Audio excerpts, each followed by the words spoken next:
চাচারা তো সিদ্ধান্ত লইছেন সাদওয়ানে বইয়া বইয়া শুধু গপ মারবেন আর টেলিভিশন চাইবেন আর বন খাবেন বিড়ি খাবেন। আপনারা তো বুঝছেন,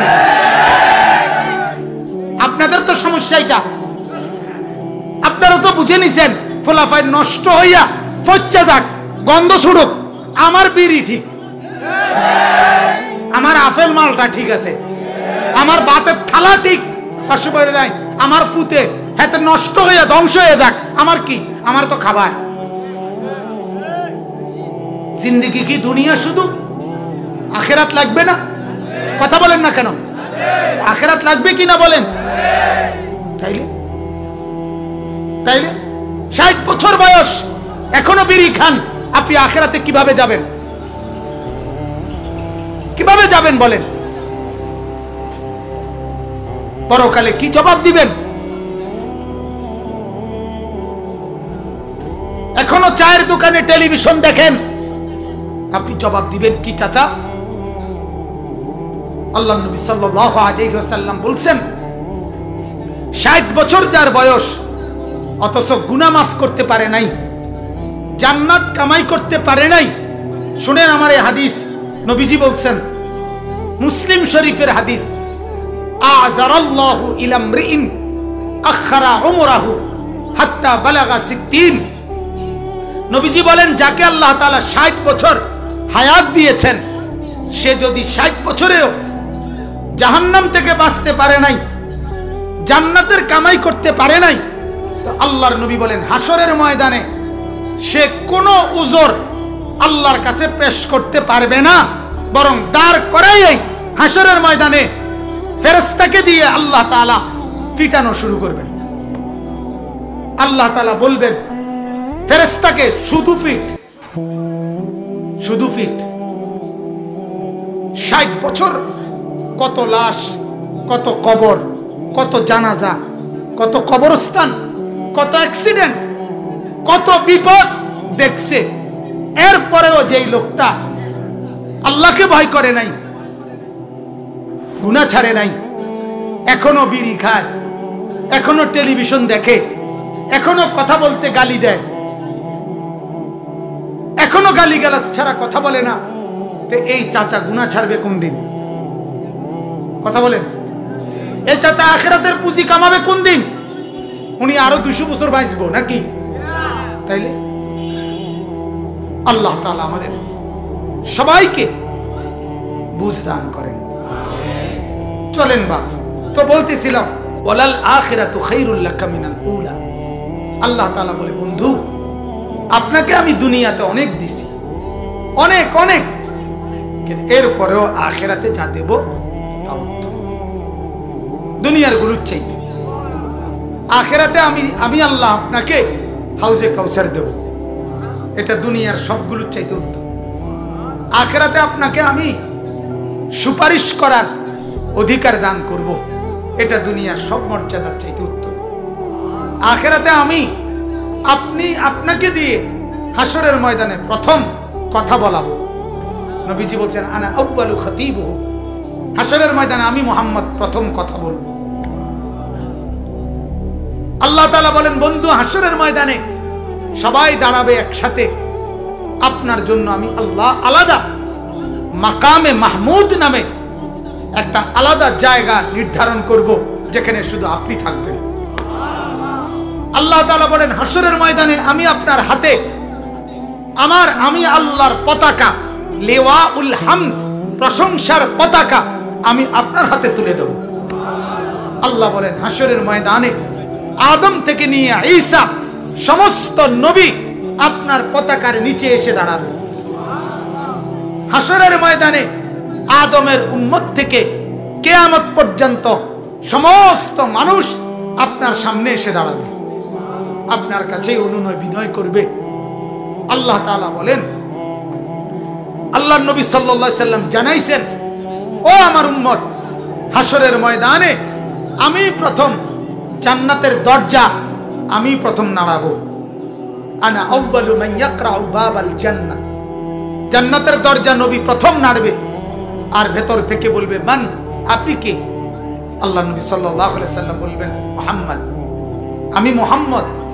ফাফুতিহাল বাব, ফেরেশতা দরজা খুলে দিবেন আর বলবেন আনতাজিরু লাক, ও নবী আমি তো আপনার অপেক্ষাই করছিলাম। আল্লাহ নবী সাল্লাল্লাহু আলাইহি সাল্লাম জান্নাতের উদ্বোধন করবেন, শুরু উদ্বোধন, প্রথম তিনি ঢুকবেন। তো এত মর্যাদা, এত সম্মান, এরপরে জান্নাতুল ফিরদাউসের কোটি কোটি নিয়ামত আমি আল্লাহ তাআলা আপনার জন্য রাখছি। বন্ধু বিশ্বাস করেন, দুনিয়ায় যা দিছি তার চাইতে আখিরাতের গুরুত্ব। তাহলে এখন আমাদের জন্য কি সবক কোন, আমাদের জন্য শিক্ষণীয় কি, যে দুনিয়ার চাইতে আখিরাত উত্তম। তাহলে আমাদের জন্য কোনটা উত্তম বলেন? কোনটা উত্তম আবার বলেন? ছেলেরা ভাই তোমরা বলো ভাই। আখিরাত উত্তম, এর একটা অর্থ। আরেকটা অর্থ বলি, এই আয়াতের আরেকটা অর্থ আছে। আল্লাহ তাআলা নবী সাল্লাল্লাহু আলাইহি সাল্লামকে বললেন, বন্ধু প্রত্যেক মিনিট, প্রত্যেক ঘন্টা আপনার প্রথম যেটা, পরের যেটা, মনে করেন এখন বাজে 10টা, তো 1 ঘন্টা পরে বাজবে কয়টা? এরপরে আল্লাহ তাআলা বলেন, বন্ধু প্রত্যেক প্রথম অবস্থা আর পরের অবস্থার চাইতে, প্রথম অবস্থার চাইতে পরের অবস্থা আপনার জন্য উত্তম। অর্থাৎ প্রতি ঘন্টায়, প্রতি মিনিট, প্রতি সেকেন্ড, প্রতি দিন, প্রতি সপ্তাহ যত সামনে বাড়বে আপনার মর্যাদা, আপনার সম্মান বাড়তেই থাকে। ওয়ালাল আখিরাতু খায়রুল লাকা মিনাল উলা। আল্লাহ বলেন, বন্ধু ফজরের নামাজ যখন পড়েছেন তখন মর্যাদা যে দূর ছিল, জোহর যখন পড়লেন আরো বেড়ে গেল, আসর যখন পড়লেন আরো বাড়লো, আবার মাগরিব পড়লেন আরো বাড়লো, এশা পড়লেন আরো বাড়লো। তার মানে প্রতি ঘন্টায় ঘন্টায়, মিনিট মিনিট, সেকেন্ড সেকেন্ড আপনি আমি আল্লাহর হুকুম মানতেছেন, আর প্রতিটা হুকুম মানার কারণে আমি আল্লাহর কাছে আপনার মর্যাদা বাড়ছে বাড়ছে বাড়ছে। সুবহানাল্লাহ। অতএব দ্বিতীয় কথা এটা ভাইয়া, একজন মুসলমান, একজন ইমানদার, একজন নেককার মানুষ প্রতি মিনিট তার নেকি বাড়ে, তার মর্যাদাও বাড়ে, তার মর্যাদাও। এজন্য আমরা যদি ঈমান ইসলামের উপরে চলতে পারি, তাকওয়ার উপরে চলতে পারি, নামাজ রোজা বন্দেগীর উপরে চলতে পারি, তাইলে বিশ্বাস করেন খোদার কসম আমাদের মর্যাদা বাড়বে। ছেলেরা বাপ, আমি হাত তুল করে বলি, আমার উপরে রাগ করো না ভাই, আমি শুধুমাত্র ধমকানোর জন্য বলি নাই। আমার বলার উদ্দেশ্য এটাই, গুনাহ মানুষকে দামি বানায় না। পৃথিবীর কোন সুদখোর দামি হয় নাই, হইছে? পৃথিবীর কোন ঘুষখোর দামি হইছে? পৃথিবীর কোন জিনাকার, ব্যভিচারী, সে কি কখনো দামি হইছে? তাহলে কোন গুনাহ মানুষকে ইজ্জত দেয় না, ইজ্জত দেয় না। ক্ষমতার দাপটে, পয়সার দাপটে সামনাসামনি যদিও কেউ মূল্যায়ন করে, কিন্তু ফিসে দিয়া গেলেই এই শালার ভূতে সুদখোর হয় কিনা বলে, বাতিদের ভূতে সুদখোর, মন্ডাসে যেটা লাথি মারে কয় কিনা বলেন। তো তাইলে কি লাভ হইল? কথা বলেন না, লাভ হইল কি? এটা ইজ্জত, এটা সম্মান।